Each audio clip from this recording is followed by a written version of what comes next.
ఒకసారి నేను ఆలోచించేటప్పుడు when we die మనందరం కూడా మట్టిలోకి వెళ్తాం. వెళ్ళినప్పుడు మనం ఎంత డిగ్నిఫైడ్, ఎంత క్వాలిఫైడ్, ఎంత హైలీ ఎగ్జాల్టెడ్ లైఫ్ భూమి మీద జీవించిన one day so we are going to become dust. అది దేవుని యొక్క మరి ఆజ్ఞ అని చెప్పచ్చు, లేదా దేవుడు ఆదాముకు సెలవిచ్చినటువంటి మాట అది. కానీ దేవుని వాక్యం చూసినప్పుడు నీ వాక్యము ఆకాశమందు నిత్యము నిలకడగా ఉంది అని చెప్తున్నాడు.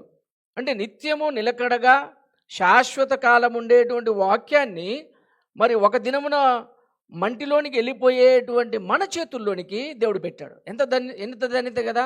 కాబట్టి అందుకనే దేవుని యొక్క వాక్యమునకు ప్రథమమైనటువంటి ప్రాముఖ్యతనిచ్చే వారముగా మనం ఉండాలి. దేవుని వాక్యమునకు ఎప్పుడైతే మనము మరి తక్కువ ఇంపార్టెన్స్ ఇస్తామో అప్పుడు మన జీవితాల్లో తప్పకుండా కరువు అనేది, లేకపోతే నష్టం అనేది, ఆత్మ సంబంధమైనటువంటి బ్యారెనెస్ అనేది మనము అనుభవించే వారంగా ఉంటాం.